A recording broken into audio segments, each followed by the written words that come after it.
Madame, Monsieur, vous êtes nombreux à travers le monde à suivre cette émission qui reçoit pour vous au Mathieu Kalele Kabila. Il est cadre de la MOUCA. Avec lui ce soir, nous allons parler de quelques sujets liés à l'actualité, entre autres la visite du chef de l'État à Brazzaville. Nous parlerons également du retour de leaders de la MOUCA à Kinshasa qui étaient confinés il y a quelques mois à l'étranger. Nous parlerons également de leur retour. Au cours de cette émission, nous parlerons également de ce sujet d'actualité lié à la rentrée scolaire. Où en sommes-nous aujourd'hui? Est-ce que les cours vont reprendre ou pas? C'est dans ce cadre que nous disons déjà bonjour et bienvenue dans cette émission, Mathieu Kalele Kabila. Bonjour madame. Et comment allez-vous et comment se porte déjà votre plateforme politique? Nous-mêmes, nous allons bien. La plateforme aussi. La plateforme aussi, donc déjà d'entrée de jeu, vous venez d'organiser une marche en date du 13. Est-ce que nous pouvons avoir déjà l'évaluation de cette marche? Oui, c'est une série de marches convenues. Le 9, vous avez eu la marche de l'UDPS. Le 13, vous avez eu la marche de la MOUCA. Le 19, vous aurez la marche du CLC et les mouvements citoyens.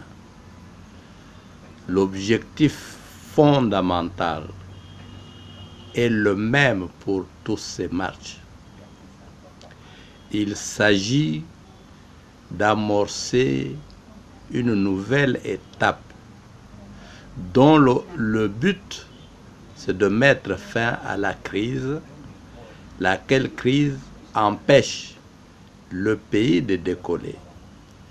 Quand vous prenez l'avant-propos de notre Constitution, l'exposé des motifs, on nous rappelle que la République démocratique du Congo est en crise depuis son accession à l'indépendance, c'est-à-dire depuis 59 ans, maintenant c'est la 60e année de crise.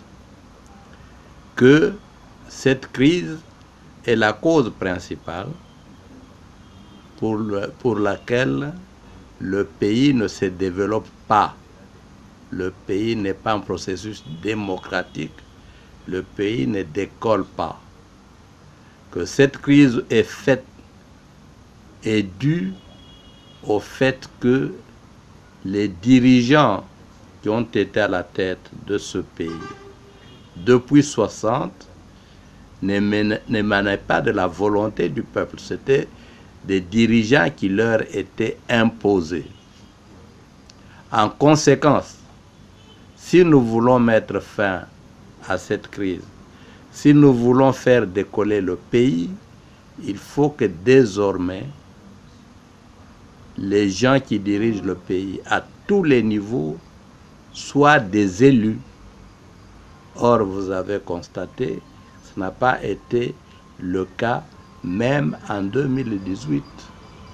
On craignait donc, et on craint encore, qu'en 2023, la même scène d'imposition des dirigeants se reproduise, reproduisant de par le fait la crise. Donc la marche de l'UDPS était une protestation contre la désignation cavalière de M. Malonda. La marche de la MOUCA avait le même objectif. La marche du mouvement citoyen et du CLC inclut le même objectif contre la désignation cavalière de Malonda et ajoute en une autre dimension. Il n'y a pas que Malonda qui est désigné de manière cavalière, il y a également les propositions de Minaku et l'autre et Sakata, et il y a en troisième lieu que tous les députés, en tout cas la majorité des députés, avant-hier, hier et surtout dernièrement, ont été désignés. Le Parlement ne reflète pas la volonté du peuple. Il faut faire tomber tout le Parlement. Aujourd'hui, vous avez dit que les dirigeants congolais n'ont jamais été... on n'a jamais eu l'indépendance en soi en termes de nos dirigeants. Est-ce qu'aujourd'hui, la personne de politique congolais a déjà pris cette conscience pour que cette fois-ci, ou bien pour que dans les jours à venir, que nous puissions plus répéter ou bien retomber dans le même bêtise, on peut dire ainsi? Oui. Lorsque nous allons à Sun City, lorsque nous sortons la Constitution, lorsque, avant ce rencontre à Coquilhatville, ailleurs, on était bien conscient que l'indépendance nous avait été volée. Lumumba a eu la majorité, il était le leader le plus populaire. Il va devenir Premier ministre élu. Quelques mois après, il sera tué. Cette fois-là, par ceux qui nous avaient accordé l'indépendance, avec la complicité de nos propres frères. Vous aurez la sécession du Sud Katanga, vous aurez la sécession du Sud Kasaï, vous aurez des guerres intertribales, interethniques partout. Le pays va devenir ingouvernable. Je crois que à travers l'histoire post-Lumumba, nous avons vécu cette situation. Le coup d'État de Mobutu réagissait contre cette situation-là en tentant de mettre de l'ordre dans le pays. L'arrivée de Mzee, la même chose. Malgré les engagements qu'on a pris solennellement en tant qu'homme politique et membre de la société civile, que désormais il faut diriger dans la démocratie, ces engagements n'ont jamais été respectés.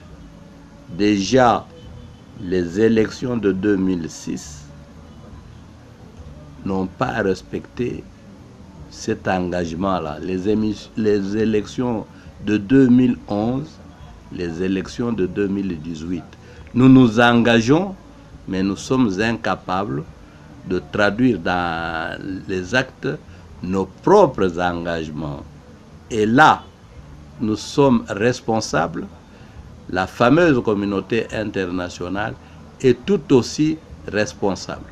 Aujourd'hui, en termes de pays, en termes de la politique, c'est un rapport de force. Est-ce qu'aujourd'hui, la RDC a le moyen de faire sa politique?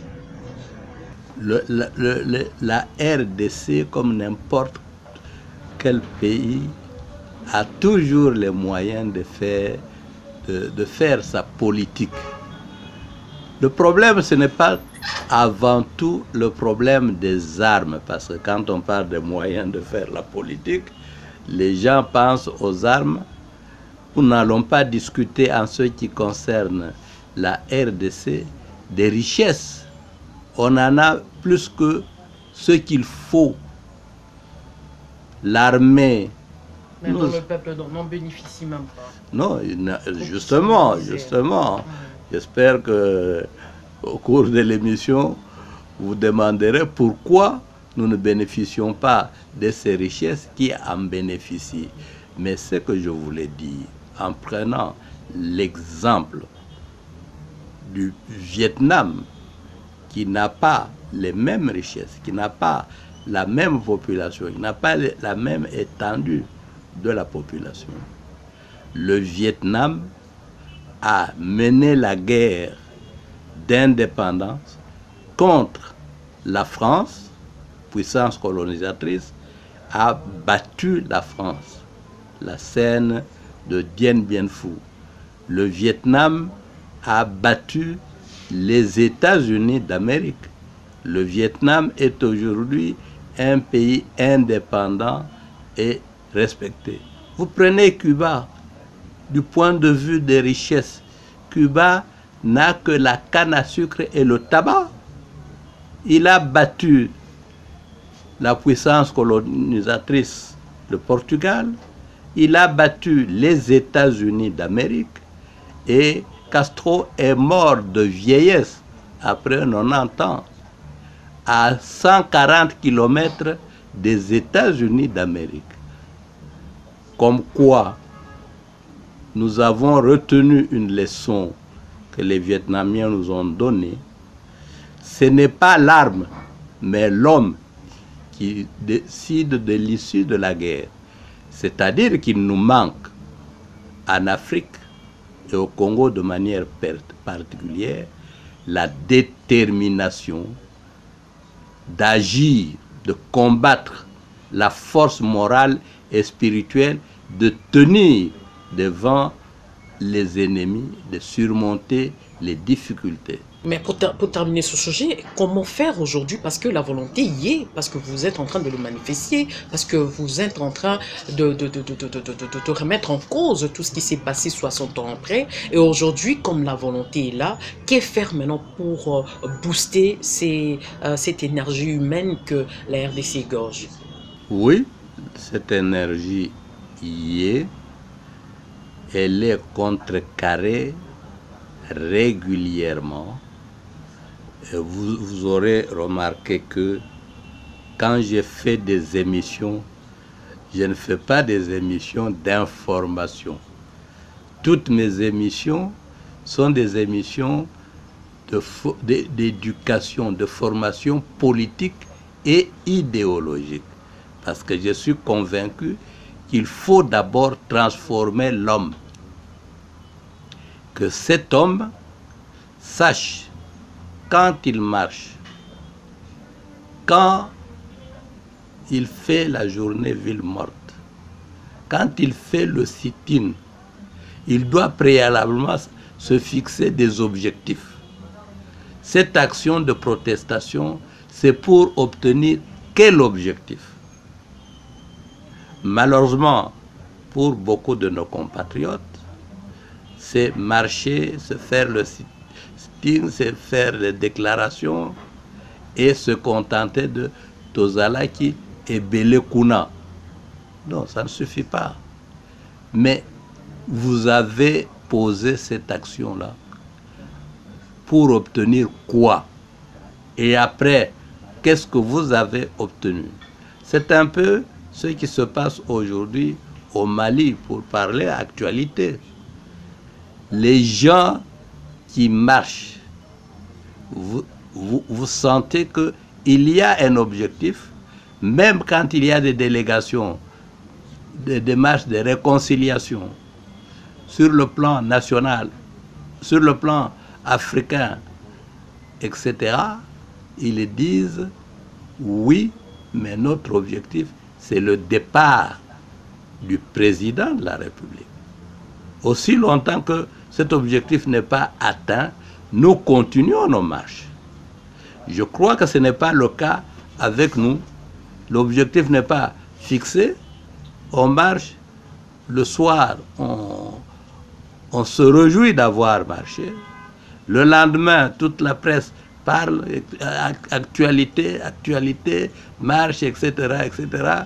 Et puis 2 semaines, un mois après, on a oublié, on recommence à zéro. Mais on n'atteint pas la libération avec des actions sans objectif précis. Vraiment, c'est un point important que vous venez de soulever parce que je voulais également vous poser la même question en disant qu'aujourd'hui, vous, de l'opposition, ainsi que d'autres structures de la société civile et des mouvements citoyens, vous marchez, mais dans l'entretemps, vous allez même auprès de ceux-là à qui vous êtes en train de condamner, demander de l'argent. Mais comment est-ce que, de cette manière, vous pouvez arriver à atteindre les objectifs assignés? C'est un problème réel. Je crois que autour de Jésus-Christ, il y a eu Judas. Dans toutes les luttes, il y a eu des traîtres. C'est pour cela que moi j'insiste de manière particulière. J'ai fait beaucoup d'émissions, y compris dans votre chaîne. J'insiste beaucoup sur la formation spirituelle, sur la formation mentale, sur la formation morale, comme préalable à la lutte, comme ciment de la lutte. Parce que quand vous avez des gens mentalement, spirituellement, ce n'est pas un problème de religion, non. Avec une conscience forte, une détermination mentale forte, vous pouvez obtenir le résultat. Ce que j'ai vu ces 2 derniers temps, il y a un engouement encourageant dans la lutte contre la continuation de la dictature. On s'en félicite, mais il faut y ajouter cette dimension-là de formation politique, de formation idéologique, de détermination mentale dans la lutte. Et aujourd'hui, après avoir fait une marche de protestation, le FCC aussi compte faire sa marche en date du 23 juillet prochain pour soutenir les institutions. Quel est votre point de vue par rapport à cette démarche que compte entamer le FCC d'ici peu? Mon point de vue sur ce sujet est double. Lesquels? Il y a des déclarations scandaleuses, il y a des déclarations orientatrices. Je dis, le pays est en crise. Le pays n'a jamais décollé depuis notre indépendance. Nous luttons pour mettre fin à la crise. Nos amis du FCC disent: nous allons marcher, nous, pour que la crise continue. Est-ce que vous trouvez dans votre mental là-bas qu'il y a une normalité là? Un Congolais qui crie haut et fort: moi je veux marcher, je vais travailler pour que la misère des Congolais, le sous-développement continue. Est-ce qu'il est normal? Ça nous indique très clairement qu'il y a des Congolais qui n'aiment pas le Congo, qui n'aiment pas l'Afrique, qui veulent continuer dans le sous-développement, dans la dictature. Malheureusement, ce sont ces Congolais-là que vous élisez ou qu'on vous impose. Ils ont aidé les gens intelligents et perspicaces à se dévoiler ce qu'ils sont. Nous sommes des anti-Congo, des anti-bonheur du peuple congolais, et nous allons vous le démontrer par notre marche. En tout cas, passons d'un sujet à un autre parce que nous avons annoncé au début de cette émission que nous parlerons également de... nous allons parler de la visite du chef de l'État à Brazzaville auprès de son homologue Denis Sassou Nguesso. De quoi est-ce qu'ils se sont parlé? Quel a été l'objectif de sa mission? C'est dans ces cadres que nous posons à Mathieu Kalele Kabila, professeur. Vous avez quand même suivi la visite du chef de l'État. Il a traversé de l'autre côté. Il n'a pas été accompagné comme d'habitude. Est-ce que, selon vous, en tant que politique et en tant que professeur également, quelle est votre analyse par rapport à cette visite? Non, dans le fond, je ne connais pas l'objectif. Je ne sais pas ce qu'ils se sont dit. Je ne me hasarderai pas à m'attarder sur ça. Mais deux choses m'ont étonné. Un, nous sommes en confinement. Les gens ne circulent pas dans le pays. Et même dans la ville ici, on nous demande de rester à la maison. Les Congolais qui sont à l'étranger en confinement. Ça, c'est également dans tous les pays, nous sommes pendant l'état d'urgence. Je suis surpris de constater que le chef de l'État est le premier à briser cet état d'urgence. Il est allé en Belgique, de la Belgique, il est venu passer au Congo-Brazzaville.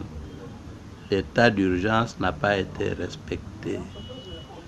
Deux, je crois que Monsieur le chef de l'État est dans ce pays avec beaucoup de conseillers de grandes valeurs. Le pays est en crise. Le mois dernier, on a constaté la banqueroute. Beaucoup de fonctionnaires n'ont pas été payés ou ont été payés avec beaucoup de retard. C'est-à-dire qu'il n'y a pas suffisamment de fonds dans les caisses de l'État. La monnaie dégringole. Vous voyez la chute de la monnaie congolaise. C'est des problèmes économiques très sérieux. Vous vous permettez de voyager par ce temps. Nous trouvons ça assez curieux. 3. Parmi les critiques qui ont été formulées contre le chef de l'État, depuis son accession à l'indépendance, depuis son accession à la magistrature suprême, c'est trop de voyages. Mais c'était pour lui l'occasion pour renforcer des liens diplomatiques avec les autres pays, parce qu'il venait à peine d'accéder. Non, je ne discute pas de cela. J'ai dit que beaucoup de critiques ont été formulées, et même aujourd'hui, contre ces trop de voyages, avec ce qu'ils coûtent. Vous pouvez justifier, mais vous ne pouvez pas empêcher aux gens de constater que vous voyagez trop. C'est un constat. Est-ce que pour renforcer les liens, il faut se déplacer? Madame, Mao Tse-tung est resté au pouvoir pendant plus de 40 ans. Il a effectué 2 voyages, c'était en URSS, pendant 42 ans. Ce n'est pas un problème de voyage qui compte. Mais il rapporte, oui, mais nous constatons simplement, vous pouvez être de ceux qui disent, oui, il peut même voyager tous les week-ends. C'est votre point de vue. Mais moi, je suis de ceux qui disent qu'il voyage trop comme chef de l'État. Il devrait se concentrer suffisamment, plus que aller à gauche, à droite, surtout lorsque l'économie du pays n'est pas en bonne santé.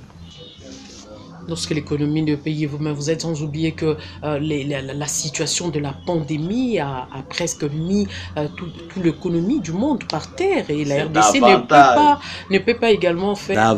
Davantage, madame, parce que les voyages dont nous parlons, avec leur coût, c'est avant la pandémie. La pandémie est venue mettre les économies du monde à genoux, et donc renforcer aussi les difficultés des économies des pays du tiers-monde. Lorsque vous avez des difficultés économiques, vous diminuez les dépenses, même dans les ménages, non? Avec la chute du franc, du franc congolais, nous sommes obligés de rationner. Même vous là, vous êtes ménagère, hein? Vous aviez 1000 francs, ça pouvait vous permettre de payer du sucre et du thé, etc. Mais ces 1000 francs aujourd'hui ne valent plus que ces 50. Hein? Est-ce que vous allez manger, vous allez déjeuner comme il y a 1 mois, 2 mois? Non. En parlant de la dépréciation, parce que vous avez soulevé la question, comment faire aujourd'hui par rapport à la crise que traverse le monde? Comment est-ce que la RDC peut arriver à remonter son économie? La RDC doit remonter son économie. La RDC, comme la France, comme les États-Unis, comme le Mali, comme le Congo-Brazzaville, comme n'importe quel autre pays, face à cette situation, il doit raisonner de sorte à trouver des solutions. Parce que l'humanité ne pose pas à l'homme de problèmes sans solution. C'est pour cela également que, si vous vous renseignez à l'université, j'insiste beaucoup sur la créativité. Il faut abandonner l'enseignement à catéchisme où on répète comme des perroquets ce que le professeur a dit, engager les jeunes gens dans la logique de créer, développer l'intelligence mathématique. J'ai un problème, je dois trouver une solution par moi-même. Vous voyez ce qui se fait avec la pandémie, c'est d'ailleurs tant mieux, à quelque chose malheur est bon. Tout le monde réfléchit pour chercher une solution.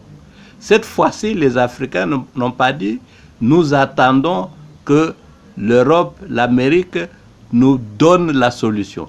Il y a des recherches qui se font pour trouver des solutions à partir de l'Afrique qu'on peut vendre aussi au reste du monde. Ça, nous sommes sur une bonne voie. Mais à côté de cette recherche, il doit y avoir la rigueur budgétaire. On a déjà tiré la sonnette d'alarme longtemps avant qu'à l'allure où vont les dépenses de l'État, le pays risque d'être à un moment donné en cessation de paiement. Et nous sommes déjà là.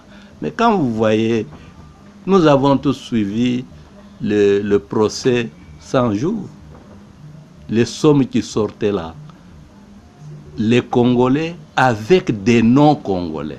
Mais est-ce qu'aujourd'hui le voyage du chef de l'État n'était pas également lié dans le cadre de la stratégie? Lui étant que président de l'Union africaine, est-ce qu'il n'est pas allé donner de stratégie à son homologue de Brazzaville pour voir comment gérer cette crise entre les deux pays? Madame, ne spéculons pas. Toi, tu n'as pas accompagné le chef de l'État. Moi non plus. Mais comme le contenu n'a pas été dévoilé, mais nous sommes en train de supputer. Non, je n'ai pas à suppiter. Je n'ai pas à suppiter. Mais j'ai des outils, j'ai des collaborateurs qui me donneront les informations que je vais analyser. Je ne connais ni l'objectif, ni le contenu de l'entretien. Donc ce sont des spéculés. La question liée à l'actualité, entre autres la réouverture des écoles, parce qu'aujourd'hui, avec l'état d'urgence, il y avait impossibilité que les élèves ne puissent regagner les écoles. Mais aujourd'hui, d'ici là, le chef de l'État va lever la mesure de l'état d'urgence. Est-ce qu'aujourd'hui, il y a l'opportunité que des élèves rentrent à l'école, vu la pandémie déjà qu'on est en train de vivre dans le pays? Et quelles sont les stratégies, si il y a possibilité que les élèves rentrent, et quelles sont les stratégies que le gouvernement peut mettre en place pour ne pas permettre à ce qu'il y ait propagation de cette maladie auprès des élèves et des enseignants? J'ai malheureusement l'impression que nous retournons à la logique des imitateurs.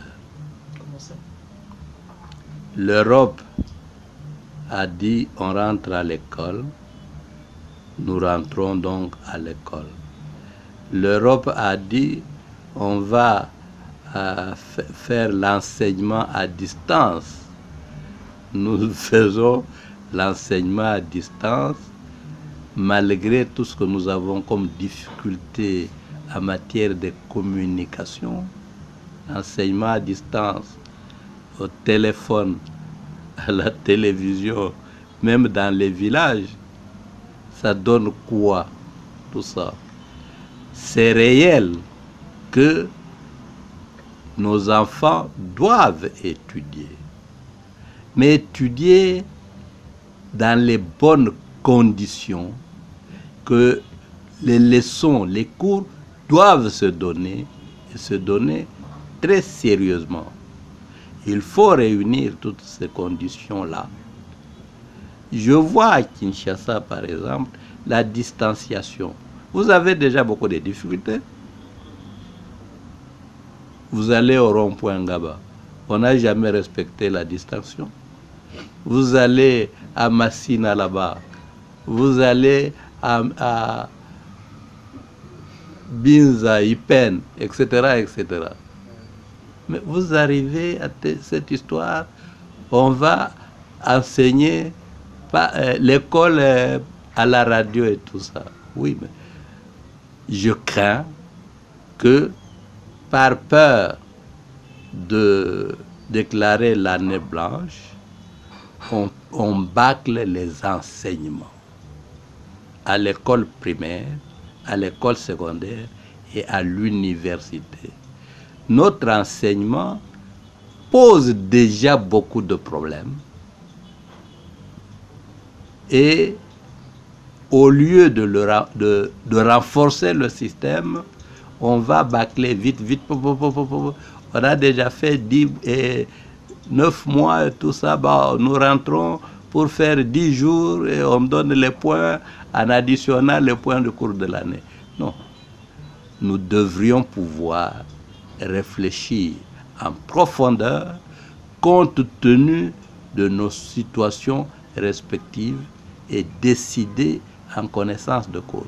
Malheureusement, je ne peux pas aller plus loin parce que je ne suis pas dans ce cercle-là où il se pense. J'ai constaté par exemple que il y a eu un pas dans le secteur médical avec le coronavirus. Les décideurs politiques ne sont pas réunis, ont décrété le confinement. Les décideurs politiques ont d'abord demandé aux spécialistes dans le domaine médical particulièrement. Qu'est-ce que vous pensez? J'ai vu des collègues à l'université se réunir de journées entières, réfléchir, et ils continuent à réfléchir. Sur base des résultats de leur réflexion, ils ont saisi le politique. Messieurs les politiques, la situation se présente de telle manière, nous vous conseillons d'agir dans tel et tel sens. Il y a eu un dialogue entre les scientifiques et les politiques. Toutes les mesures que le président, après le confinement, pendant 5 jours, état d'urgence, 10 jours, renouvellement, c'était des choses préparées par des scientifiques.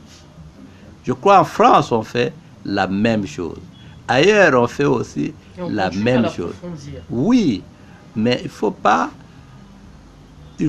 céder quand vous n'êtes pas prêt. Déjà à Kinshasa ici, vous allez... Donc on va entendre parler même à la la gestion de la Covid a été mal gérée. Comment? La situation de la Covid. Mais c'est évident, maman. C'est évident. Je suivais encore hier, c'est à Lubumbashi où ceux qui suivent ce problème de Covid criaient qu'ils n'avaient plus d'intrants dans le centre.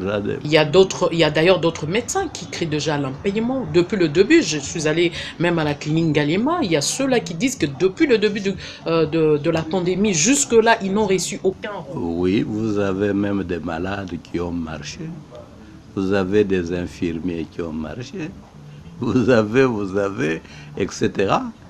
Mais ce qui est paradoxal, les montants d'argent qu'on nous annonce, tel pays a donné, la Banque mondiale a donné, mais ça va où? Ça, c'est notre situation. Mais l'Assemblée nationale doit interpeller, il doit savoir comment est-ce qu'a été géré l'argent. Donc je crois que d'ici là, le ministre de la Santé peut aller nous répondre comment est-ce qu'il a géré, comment il a fait de fonds de Covid. Hein. En attendant, nous avons entendu parler dans le cas d'Ebola business. Nous avons vu qu'on a arrêté le ministre de la Santé. Il est en prison aujourd'hui. Et beaucoup de... Et surtout que nous sommes pendant la période d'état de droit. Oui, mais c'est-à-dire que il y a beaucoup d'argent qu'on nous annonce. Mais sur terrain, non. Il y a de l'argent qu'on nous dit avoir sorti. Mais les destinataires se plaignent. Les gens ne veulent même plus aller à l'hôpital parce qu'il n'y a rien. Même ceux à qui on a promis que vous venez, on vous met à l'hôpital, on vous nourrit, on va payer. D'ailleurs, le vice-ministre de la Santé, Albert Petit, a dénoncé qu'il y a des réseaux mafieux au sein de ces ministères. Oui, c'est ça. Ça, c'est ceux qui sont dans la gestion qui dénoncent. Avant, on a dénoncé. Et beaucoup de procès ici, c'est des dénonciations sur les détournements. Je reviens, le procès 100 jours a ouvert les yeux à beaucoup de gens. Des sommes d'argent détournées avec des Libanais. À un moment donné, ils se demandent même, mais cet argent, je peux donner à qui? Massaro dit, le premier nom qui me vient en tête, c'est une petite fille. On lui donne de l'argent. Où est-ce que vous avez déjà vu qu'on gère un pays comme ça? En tout cas, merci professeur pour toutes ces précisions. Le retour de Martin Fayoulou et d'Adolphe Mouzito, à quand le retour? Fayoulou, c'est le 2 août. Nous avons déjà annoncé ça officiellement. Bon, comme Mouzito, je crois que c'est autour de la même date. Mais pour Fayoulou, je sais, c'est officiel, c'est le 2 août. Le 2 août, le retour. Mais comment est-ce que vous, de la Mouka, vous préparez pour accueillir l'un de vos leaders? Non, bon, on n'a pas encore... on ne s'est pas encore réunis, non pas au niveau de la Mouka, au niveau de la dynamique, par exemple. Cet après-midi à 14h30, je vais présider une réunion de la dynamique pour la vérité des urnes. Il est mis à l'ordre du jour, parmi les points, ce point de retour de Fayoulou. Est-ce que, en parlant de retour de Martin Fayoulou, est-ce qu'aujourd'hui, parce que nous attendons ça et là, que le membre de l'UDP se mobilise également pour aller accueillir votre leader, est-ce que c'est vrai cette information? Je n'ai pas l'information, mais ça ne serait pas une mauvaise chose. Ça ne serait pas une mauvaise chose. Je vous ai dit tout au début ici que la marche de l'UDPS, la marche de la Mouka, la marche du CLC, la marche des mouvements citoyens ont toutes un même objectif. Peut-être que les cadres de la Mouka n'ont pas été à la marche de l'UDPS. Ce n'était pas parce qu'ils n'approuvaient pas l'objectif, non. Ils évitaient simplement une certaine confusion. À un moment donné, dans les réseaux sociaux, nous avons lu Félix a rencontré Fayulu, Fayulu a pardonné, Fayulu, etc., etc. Non, ce sont des histoires précipitées. Il n'y a pas de conflit individuel entre Fayulu et Chilombo. C'est des affaires d'État. Le problème, il a été sérieux. Le point de divergence a été très sérieux. Il y a des engagements, il y a des accords qui ont été signés à gauche, à droite. Mais nous devrions, par exemple, à côté de la Mouka, savoir, par exemple, quel est le contenu des engagements dans les entretiens de Félix avec le SCC.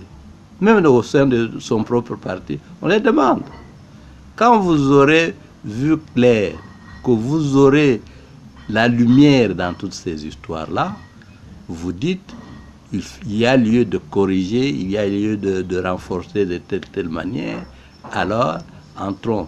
Ça, il ne faut pas agir comme des Noirs, oublions le passé, goulou comme ça, non. Donc la paix est encore béante ou bien ça tombe? Je sais, non, d'abord, jusqu'à preuve du contraire, je suis le second dans la dynamique après Fayoul. Hein? Donc, ce que j'ai appris là-bas, tout le bruit qui a couru, même en disant Fayoulou est aux États-Unis, Chilombo est allé en Europe, il passera aux États-Unis. On a même dit ils se sont rencontrés. Je dis non. Je dis c'est au niveau peut-être du désir des individus. Mais la rencontre n'a pas eu lieu. En tout cas, je crois que nos téléspectateurs ont été bien renseignés au cours de cette émission avec les éléments que le professeur nous a fournis tout à l'heure. Mais professeur, on ne peut pas quand même se séparer sans pourtant parler de cette question vraiment qui touche vraiment la sensibilité de la population, la question de la démission du président de la Cour constitutionnelle. Comment vous, en tant que professeur, apportez votre analyse par rapport à cette démission au niveau de la présidence de cette haute cour? Madame, vous devriez...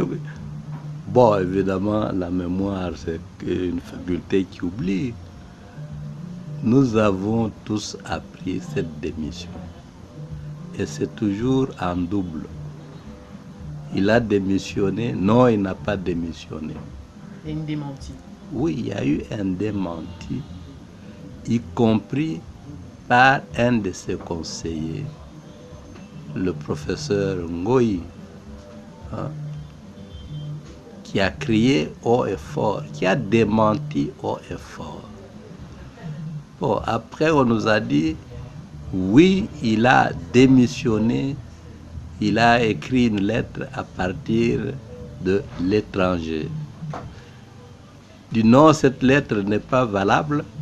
En dernière minute, on a dit, cette lettre est valable. Les motifs, je dis encore une fois, moi je ne les connais pas encore en profondeur. Mais je dis simplement, c'est la même scène avec la démission du ministre du vice, Premier ministre du de la vice-premier Justice. ministre, ministre de la Justice. Hein? TV5 nous dit dans une émission, le ministre de la Justice a démissionné. Le lendemain, on nous dit non, n'a pas démissionné. Hein? Yemei a autorisé qu'il reste. Et après, on nous dira il est allé déposer sa démission. Donc, dans toutes ces histoires-là, moi, je ne suis pas pressé. Comme scientifique, je cherche à connaître la vérité et les motivations. Je sais également que, et je suis politique, j'ai commencé à faire la politique pendant que vous, Dieu était encore en train de réfléchir s'il pouvait vous créer ou pas.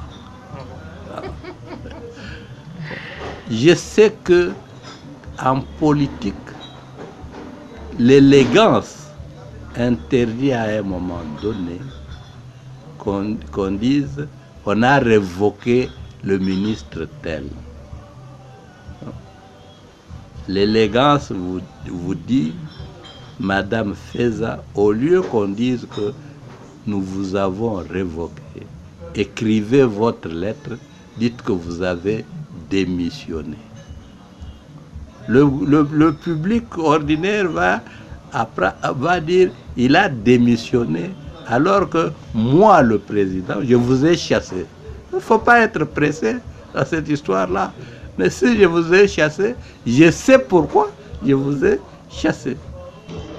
En tout cas, professeur, nous vous disons merci d'avoir répondu à notre invitation. En tout cas, merci, chers téléspectateurs, d'avoir suivi religieusement cette émission. Nous disons merci à tous ceux-là qui nous ont suivis de partout à travers le monde, plus précisément en Angola, en France, en Belgique, aux États-Unis, partout à travers le monde. Je dis merci à Banton Miladou qui était derrière la caméra, à Jres Mabeka, merci à Tonto Ibongo, à Blaise Ndombé, merci à Amissi Chumba, merci à Bejunjon Dibateko de nous avoir permis à réaliser cette émission. Quant à moi, je vous dis merci et restez branchés en compagnie de la télé démocratique. Au revoir.